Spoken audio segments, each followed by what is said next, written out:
நீங்கள் பார்த்து கொண்டிருப்பது News20D தமிழ் உண்மை செய்திகள். வணக்கம். திருச்சி கிழக்கு சட்டமன்ற தொகுதியில் அதிமுக வேட்பாளர் ராஜசேகரன் வாக்கு சேகரிப்பு. திருச்சி கிழக்கு சட்டமன்ற தொகுதியில் போட்டியிடும் அதிமுக வேட்பாளர் பொறியாளர் ராஜசேகரன் திருச்சி சுப்பிரமணியபுரம் பகுதியில் உள்ள திருக்கோளில் மாநகர மாவட்ட செயலாளர் சீனிவாசன் தலைமையில் நிர்வாகிகள் நடந்து சென்று தனக்கு இரட்டை இலை சின்னத்தில் வாக்களிக்குமாறு கேட்டுக்கொண்டார்.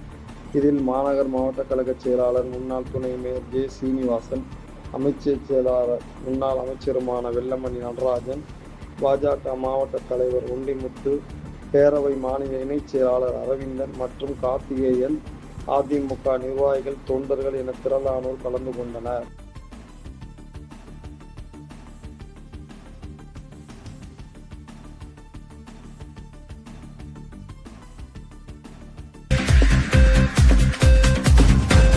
News20D தமிழ் செய்திகளுக்காக திருச்சி செய்தியாளர் பஷீர். உண்மை செய்திகளை உடனுக்குடன் தெரிந்து கொள்ள News20D தமிழ் செய்திகளை சப்ஸ்கிரைப் செய்யவும்.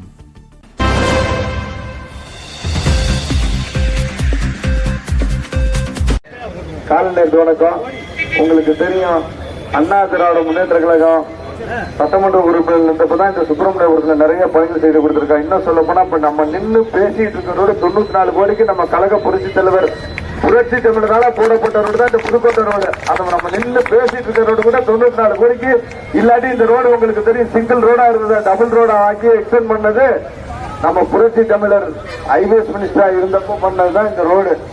இந்த ஏரிக்கிற ரோட்ல கட்டி இருக்கிற ரேஷன் கடை நம்ம கட்டினது, ஜிஓ ஆபீஸ் நம்ம கட்டினது, எங்க திரும்பினாலும் வேலை பார்த்து கொடுக்கறது அதிமுக தான். அதே மாதிரிதான் எங்க வெற்றி வேட்பாளர் ராஜசேகர் வெற்றி பெற்று தொடர்ந்து இந்த பகுதிக்கு நிறைய நல்லது நடக்கும். கடந்த 5 ஆண்டுகள்ல காசு வாங்குறதுக்காக ஐமாஸ் லைட் 40% கமிஷன் வாங்குறதுக்காண்டி ஐமாஸ் லைட் போட தவிர இந்த பழைய திமுக சட்டமன்ற உறுப்பினர் வேற எதையும் செய்யல.